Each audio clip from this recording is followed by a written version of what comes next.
Magandang araw mga kabakyard. Magluluto tayo ngayon ng tanghalian. Adobong laman loob ng manok. Yung bahay itlogan, balon-balunan.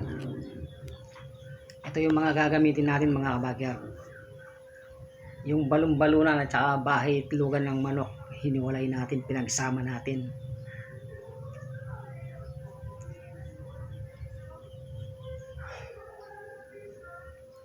Tapos yung atay at saka itlog. Ayan, kasi madali lang sila lumambot kaya hiniwalay din natin sila. Tapos meron tayong kamatis, bell pepper, dahon ng laurel, bawang, sibuyas, tsaka luya. Meron din tayong soy sauce at saka paminta.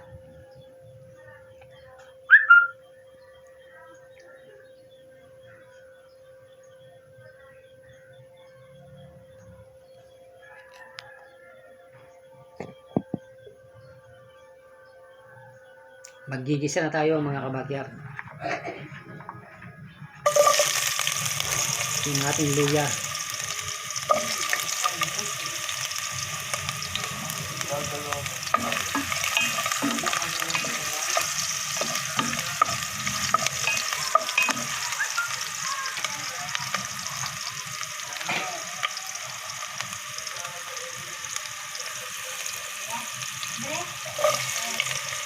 Tapos yung bawang natin.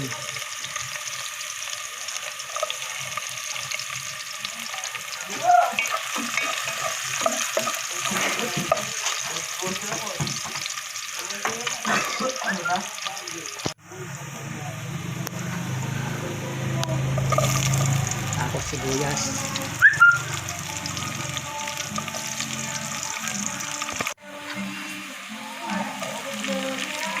Iprituhin lang natin ng bahagya yung bell pepper, tapos tatanggalin din natin. Tapos yung natin kamatis.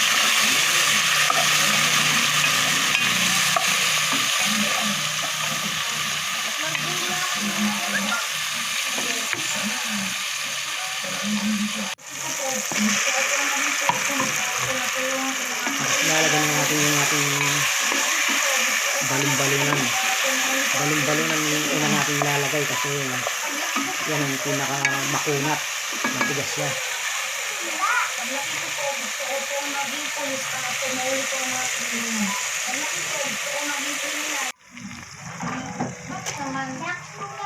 Tapos yung bahay itlogan ng ating manok.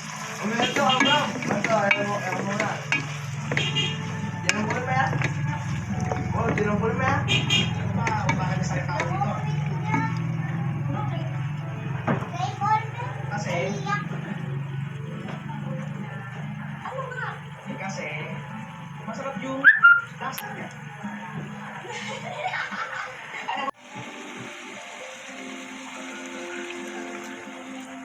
Maglalagay na tayo ng soy sauce mga kabakyard.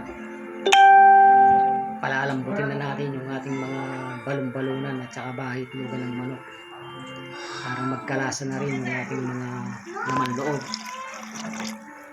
Tapos konting tubig pampalambot.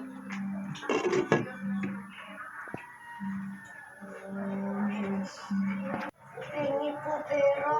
Nagugutom na po ako. Sige na po.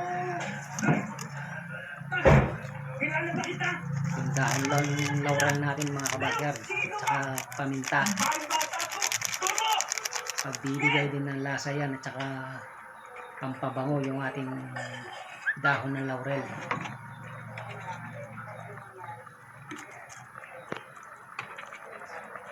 Tapos yung pinrito nating bell pepper ilalagay na rin natin.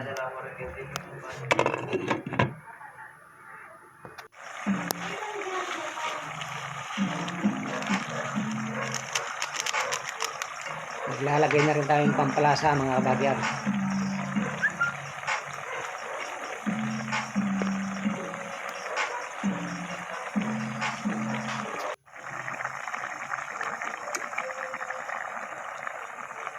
Tignan natin kung malambot na yung ating balon-balunan.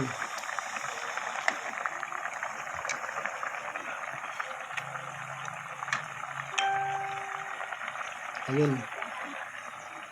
At tutusok na natin siya ng tinidor. Okay na yan. Ilalagay na natin yung atay. Pakuluin lang natin hanggang 5 minutes. Para mawala lang yung dugo-dugo ng atay natin. Yung atay ng manok.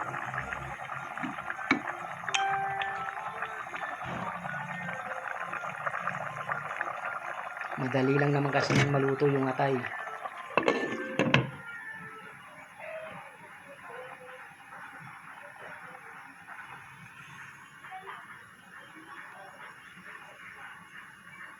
Tapos huli natin ilalagay yung undeveloped na itlog mga kabagyar. Masarap din yan sa adobo. Ilalagay na natin yung itlog ng manok mga kabagyar. Kaya may mga malapit ng mabuo na itlog na hindi pa matigas yung shell. Para hindi malusaw yung itlog kaya hinuli natin. Hindi sila madurog. Ayan mga kabagyar. Luto na yung ating adobong laman loob ng manok na may bahay itlogan at saka itlog ng manok. Kain na po tayo. Maraming salamat po sa panonood. Paki-subscribe niyo po ako sa aking YouTube channel, Emmanuel Backyard Farming and Kitchen. Maraming salamat po.